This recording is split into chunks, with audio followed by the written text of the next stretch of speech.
La conscience pendant Zazen,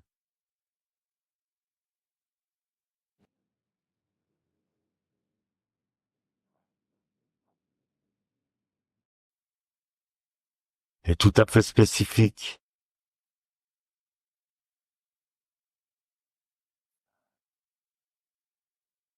même par rapport aux méditations anciennes traditionnelles, spécialement en Inde. La pratique de la posture du Bouddha et l'enseignement qui a été transmis par les maîtres et les successeurs du Bouddha.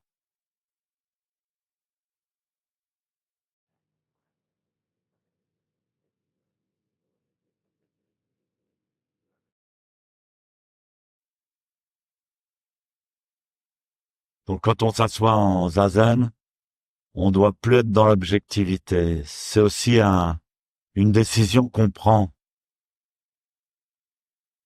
quand on rentre dans le dojo, tous les gestes qu'on fait jusqu'à s'asseoir sur son coussin, prendre la posture correcte, bien équilibrée, bien s'équilibrer sur le zafu, s'asseoir, respirer et arrêter de projeter sa conscience vers l'extérieur, arrêter de regarder les autres, arrêter de vous retourner.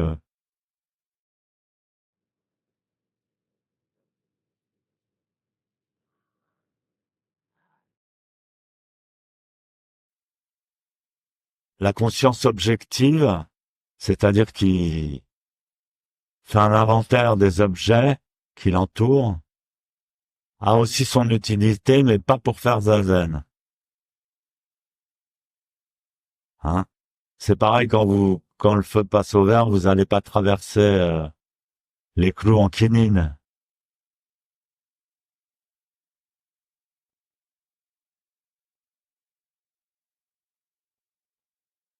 Le quinine pourra pouvoir marcher sans aller nulle part et sans but. C'est quelque chose de tout à fait extraordinaire. C'est même par rapport aux zazen, le quinine est extraordinaire.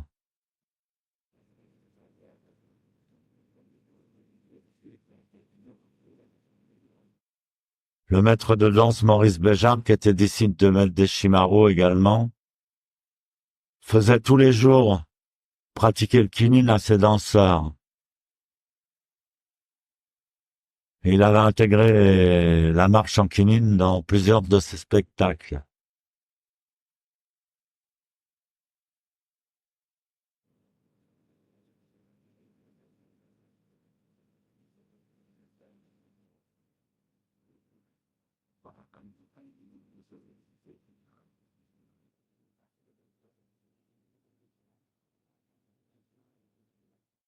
Ne plus regarder à l'extérieur, ne plus compter à l'extérieur, baser sa conscience sur le point ultime à l'intérieur de soi, ça s'appelle la souveraineté.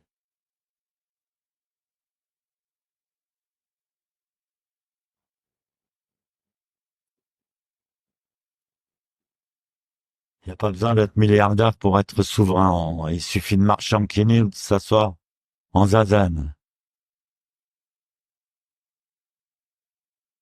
C'est la posture des rois, le roi du samadhi.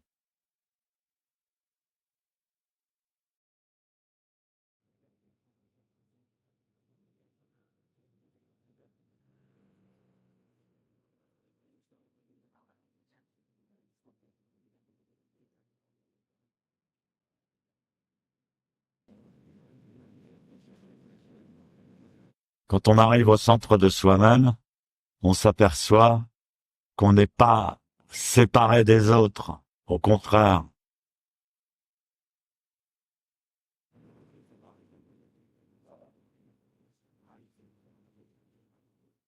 on n'est pas éloigné de l'essentiel. On se sent en sécurité.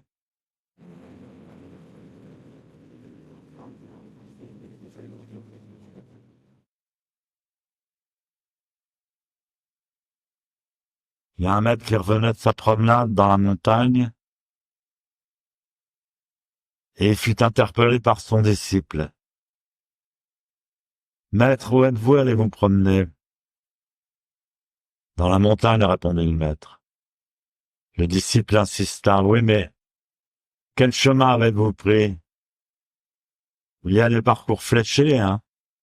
C'est vrai que les parcours fléchés, parfois, c'est pratique.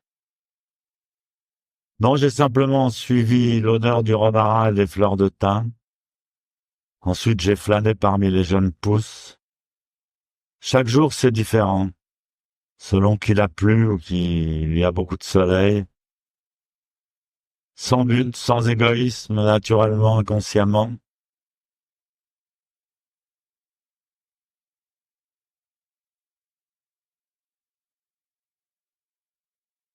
La véritable sagesse peut être créée au-delà du savoir, au-delà de la connaissance consciente.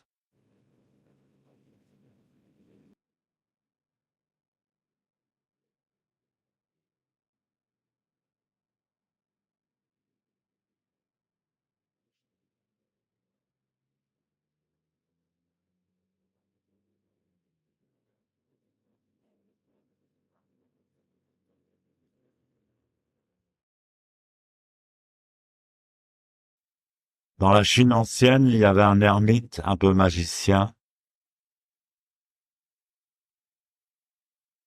qui vivait dans une profonde montagne. Un jour, un ancien ami à lui rendit visite. Tout heureux, l'ermite l'accueillit. Alors il lui offrit à dîner, il l'invita à passer la nuit avec lui. Ils firent un petit feu et ils discutèrent toute la nuit. Le lendemain matin, avant le départ de son ami, l'ermite voulut lui faire un cadeau. Alors il prit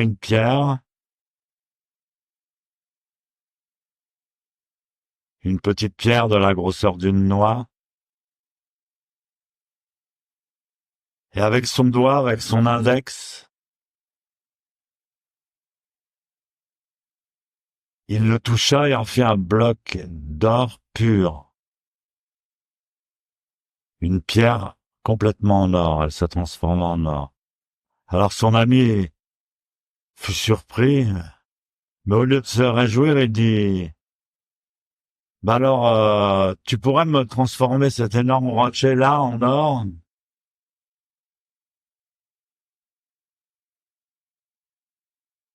Alors l'ascète s'exécuta. Il toucha l'énorme rocher avec son index et ce dernier se transforma en or. Mais son ami n'était toujours pas satisfait. Alors l'ermite lui dit: mais qu'est-ce que tu veux de plus? Qu'est-ce qui se passe? L'ami lui dit: donne-moi ton doigt. Je veux ton doigt. Cet homme pensa que le doigt était la source de l'or.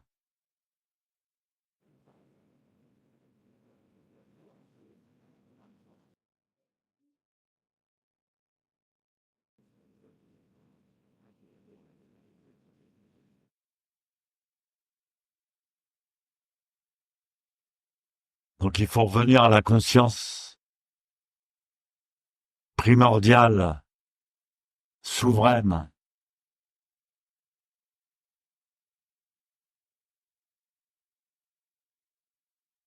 Et cette conscience souveraine, c'est celle qui se partage avec tout le monde, en fait. C'est comme des peaux, les peaux d'un oignon. On enlève une couche, mais c'est pas encore celle-là. On enlève une couche, c'est pas encore celle-là.